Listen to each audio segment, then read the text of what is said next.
This is Reverend Joy, and today's message is about Reiki.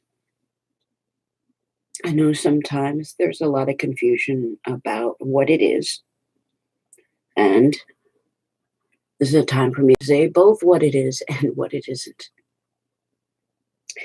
Reiki is a complementary alternative therapy. The word itself, Reiki, means universal life energy. It's made up of two Japanese words, Rei, which means universal spirit, and Ki, which means life force. And the reason why I say that, because Reiki and many other languages will mean different things.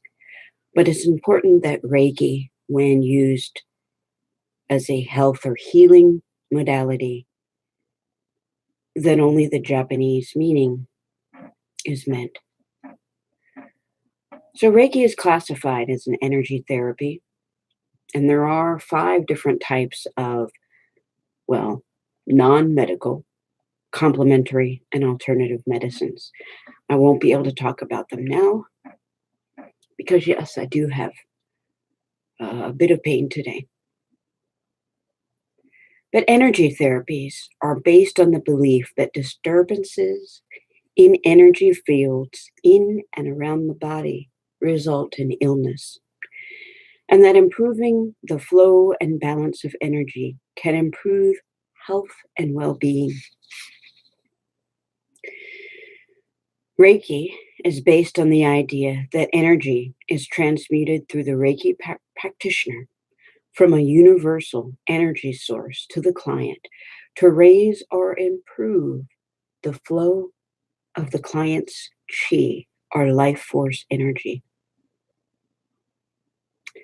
The Reiki practitioner may also remove negative energy from the client, again, acting as a conduit.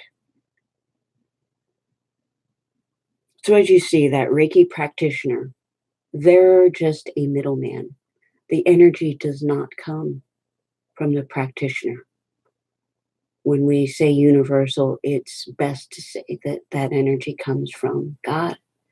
God created us to do many things.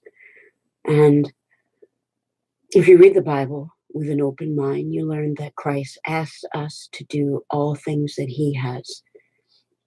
And while we can't perform the same kind of miracles he can, we can alleviate pain. So yes, my Reiki tanks are empty. So if you send some my way, it would greatly help my pain as well.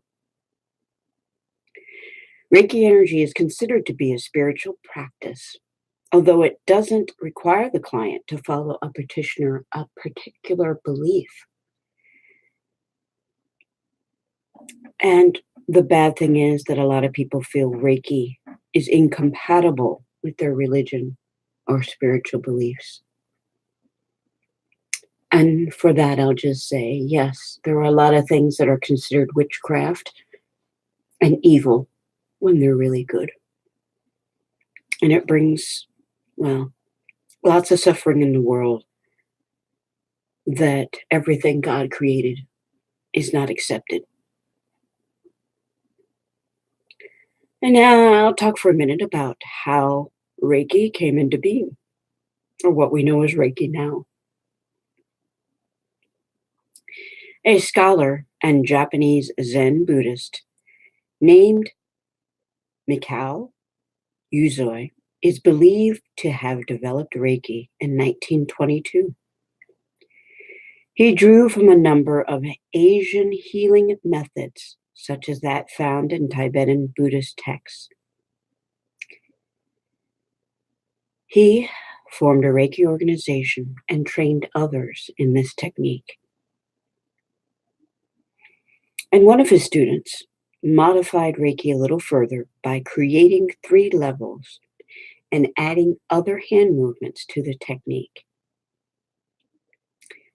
And in 1936, an American named Hawayo Takada had Reiki therapy in Dr. Tokyo's clinic, in Dr. Hashai's Tokyo clinic.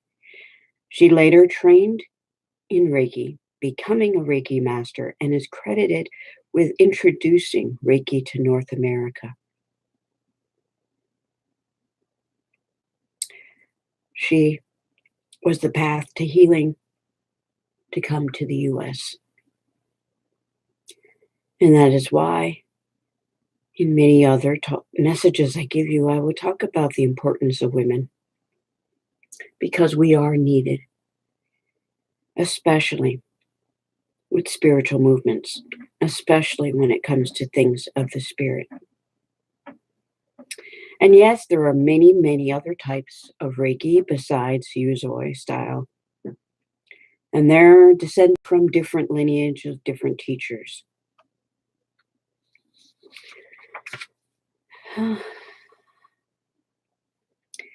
now if you're interested and you want to get a Reiki treatment, there's some things you need to know.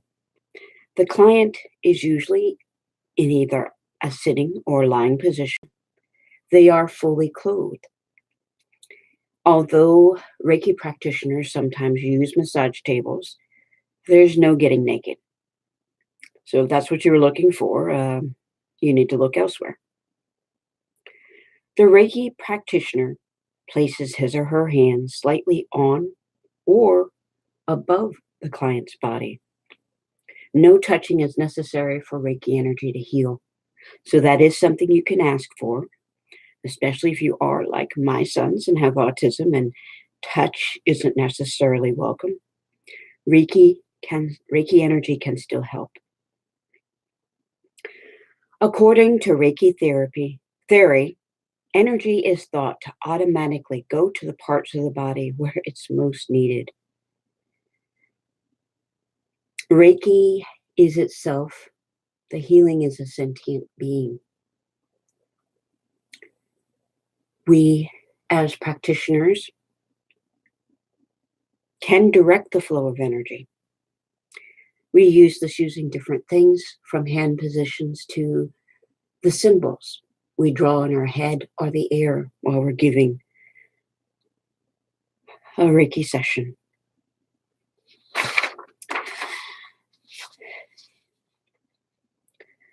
The hand positions are usually done palm down with the fingers and thumbs extended. And that holds no energy back in the practitioner. And people can feel a deep sense of relaxation. Sometimes people feel nothing until later in the day. People who receive Reiki sometimes report a sensations of warm, cold, tingling, sleepiness, refreshment, or a reduction in symptoms. Sometimes it can be delayed, sometimes it can take multiple treatments. But the thing is, there's no one way to know that Reiki is working, because just like our DNA, each person giving the treatment or receiving it is an individual. We all are different. So what we have as an outcome is always going to be different. So a Reiki session can last, generally the time is agreed. It can be as little as 15 minutes, 30 minutes, or 90 minutes. And although Reiki is considered its own therapy, it can be combined with other complementary therapies or with conventional medical treatments. Reiki itself isn't meant to heal alone. And Reiki can also be administered from a distance, a long distance, or in person. Reiki, like our universal creator, has no limitations. There is nothing about the practitioner's characteristics that you will assume if you receive Reiki. So, given all that, why do people try Reiki? Well, people can use Reiki for a lot of health conditions. Chronic pain, stress, recovering from surgery, side effects of chemotherapy or radiation treatments for cancer. Reiki can help improve immunity systems. Reiki can add to your sense of well-being or spirituality. And Reiki can enhance the sense of peace in people who are dying. My Reiki teacher, she actually worked before her death, I believe, in a nursing home, actually a hospice center, because she felt it was important to help ease people who may be afraid of their own death. Because of all things we have in life, that's the one we know is coming, and the one thing we're never looking for or never ready when it must happen.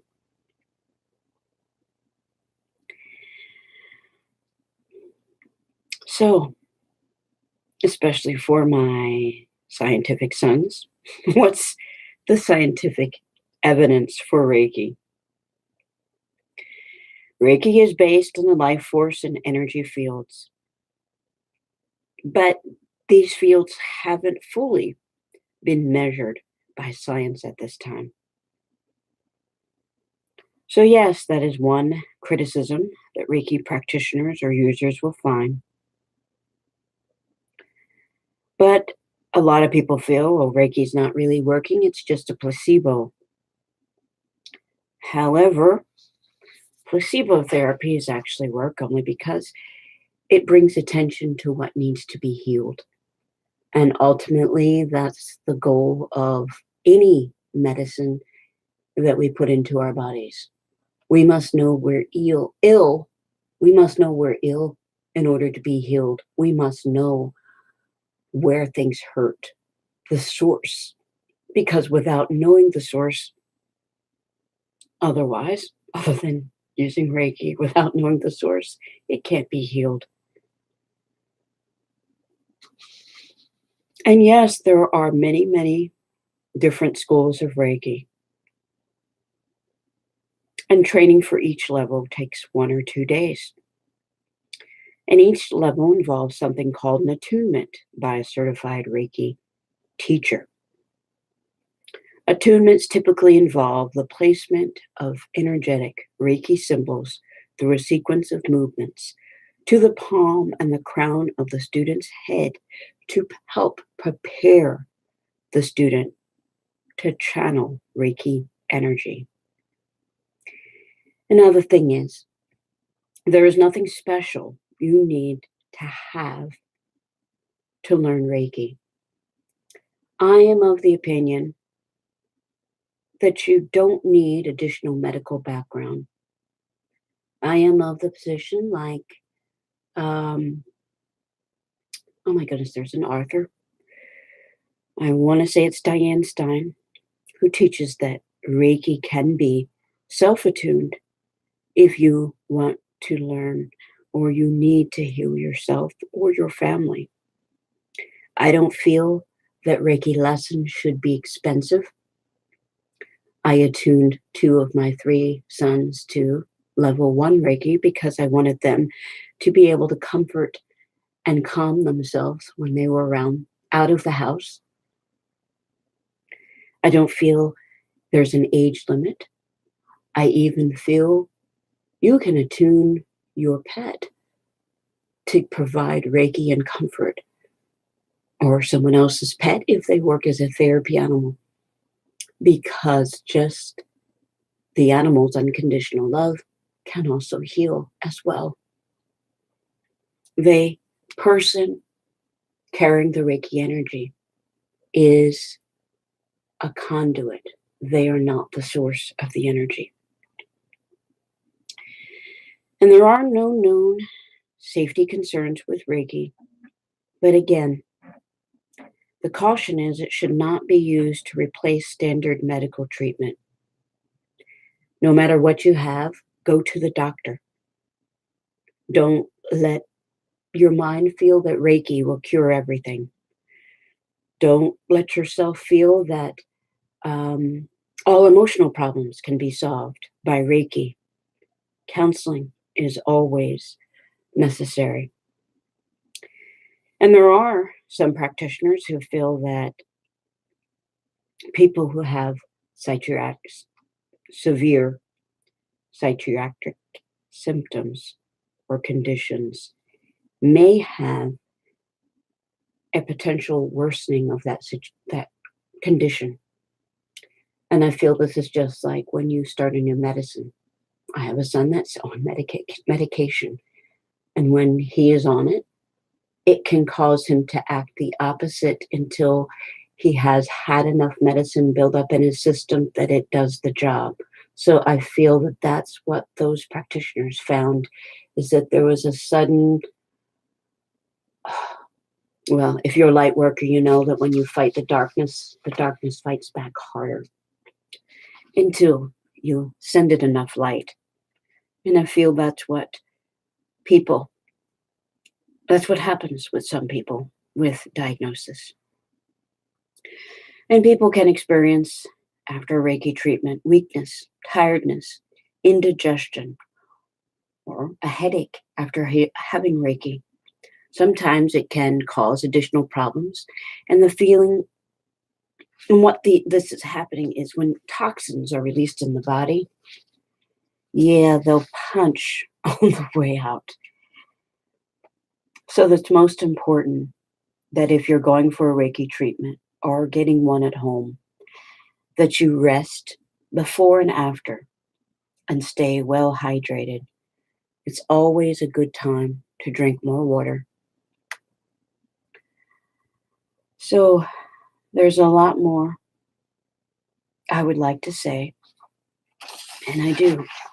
I feel as though I may have cancer again, and I want to be able to bring more messages to leave here, because I don't know if when my sons need to hear my spiritual words, if I'll be here or not. But if you do find that my words gave you hope or helped you understand Reiki today, please consider a donation to paypal.me/risinglightjoy. I would appreciate your help to help my family. There's so much I could say about those difficulties, but I can't criticize, because at one time I wasn't aware of who I was, what I like to do, or of Reiki, or of any of the other metaphysical things that I consider normal now. So I hope that you have a wonderful day filled with peace and unconditional love that you deserve as a creation of our Heavenly Father and Mother, Mrs. Reverend Joy.